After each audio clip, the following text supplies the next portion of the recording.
Have been finding it difficult to cut the back of a corset blouse? This tutorial is for you. In this class, I'm going to be sharing with you guys the best way to cut a corset back. This is going to be the best tutorial ever you have seen, so I'm going to be sharing with you guys how to achieve this. Some days ago we learned the front, so this one is going to be how to cut or how to draft the back. If you're interested, just keep watching and don't forget to like and share this video. Okay, now I have my pattern paper and I didn't fold it up. If you watch, I have added some lines there, like I have added if you watch, I have added my shoulder divide by 2 plus the shoulder slope and the neck width of 3 inches by 1.5. 3 inches by 1.5, and I've gone ahead to label my chest line, my bust, my waist, and also the blouse length. This is the first time I have not added underbust at the back while drafting my corset. If you have been watching all my video tutorials on corset, I always add underbust at the back. It gives me that perfect fitting, perfect body fitting. But if you know how you do your own corset, go ahead and achieve it. So I just purposely leave this underbust at the back and just added my waist and the rest of the measurement. So go ahead and draft your own back corset the way you normally do it, but trust me, this tutorial is going to be the best tutorial for you. Now the next thing I did was, after connecting all the lines, I went ahead to, on the waistline, I snatched my waist. Remember, the front, we snatch it. Like if your waist is 30 inches, remove 2 inches or 3 inches from it, whatever it's left, divide it by 4 and mark on the waist. Coming to the blouse length, I divide my hip measurement by 4 and I mark it there. Now on the chest line, I added my bust measurement divided by 4. I connected it to the bust. So whatever I have on the chest line, I connected it to the bust, from the bust to the waist and to the waist to the blouse length, and that is how it's going to be like. Remember, this is a dartless corset. Okay, you can use your corset mesh to achieve it, or your skin net to achieve this corset blouse. All right, now after doing that, the next thing to do is, from the shoulder, I am going to get my neck depth. So from this shoulder, I am going to, after ruling the chest line like so, so from the from the chest line like this, I'm going to come down with 0.5 inches, that is half an inch.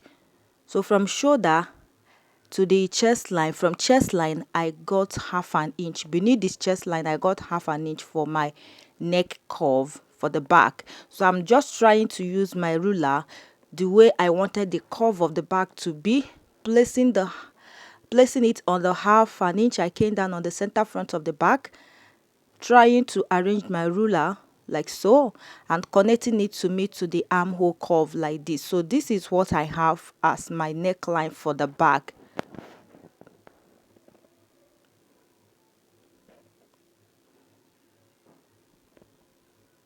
So the next thing I'm just going to go ahead to do is to remove, I did not add any zipper allowance to this. It's going to be having a lesson. So for from my measurement here, I'm going to be taking out just 1.5 inches, starting from the chest line like so, beneath the chest line down to the blouse length.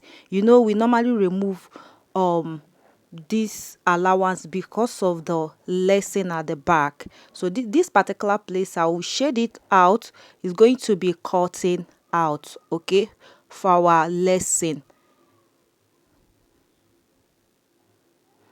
Now this side part is going to be the eyelet. So I'm just drawing our eyelet for you to know the perfect place the eyelet is going to be. Okay, make sure you do your eyelet very beautiful. If you are cutting on the, after cutting this out on the paper, guys, please, if after folding your fabric, add allowance. So okay, now from the center front of the back of this back, at the side part, I came up with 3 inches. On this center front, I came up with 2 inches, but if you want to go up with 1 inch and connect it. Okay, now the next thing I just did is to rule out my eyelet line like so. You know, the reason why I came up with 3 inches at the side part, remember this is going to be having a boning, so it will allow you to sit properly while sitting down. Now coming to the waist area, I am going to be dividing this to enable me to know where the bone is going to be sitting. So what I have there is like 6 inches, so 6 inches I divided it by 2, so I'll be having 2 inches line, and the line I'm going to be drawing is going to be the line of our boning channel. So go ahead and divide it.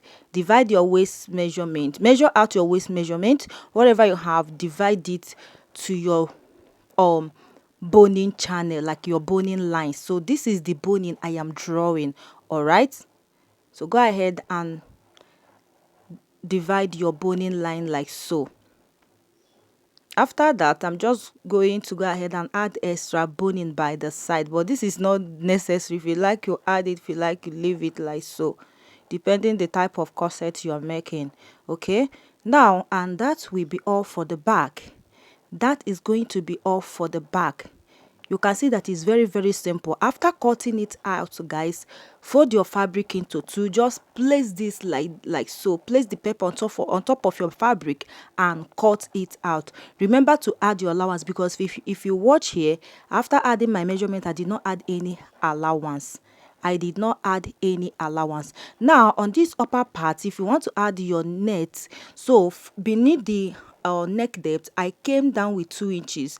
Now coming in from the chest line, I'm going to stop at one line of the boning like so, which is from that chest line I went in with just 4 inches. You can go in with 3 inches depending. So you see the way I just placed my French curve. That is why it's very, very important to you for you to have this type of ruler at home, okay, or in your office. So I just place it like so to connect to the neck depth I came down with 2 inches, and this particular place is going to be for our button. So the button is going to be sitting perfectly well at that neck area.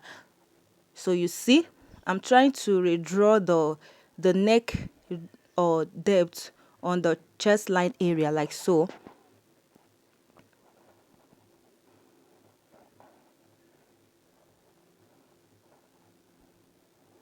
So this upper part is going to be having a net or skin net or even a mesh. Whatever you want to use on the upper part, you go ahead and do so. That is why it's very, very important for you to draft this on the paper before transferring it on the fabric. Okay, the next thing to do is just to cut it out, and that will be all, guys. That will be all. You don't need to cut. If you want, you cut the boning, this boning, you cut it out one by one, but make sure you label your number 1, number 2, and number 3 boning if you want to cut it one by one. But if you're making a dartless corset, you don't need to cut it out. You just place the back like so on your folded fabric and cut out. Add your allowance, and this upper part you add a little allowance like 0.5 inches for the turning up, and on this yoke area you add your allowance, okay, for the turning up of the allowance, so of the lining. This is what we have, and this is how the front is looking like. And yeah, this comes to the end of this tutorial. You can see how this the size are equal. The front length and the back length, they are equal. So make sure that yours are equal to avoid confusion. Thank you for watching, guys, and bye for now. Don't forget to give us a thumbs up and also share this video. Bye.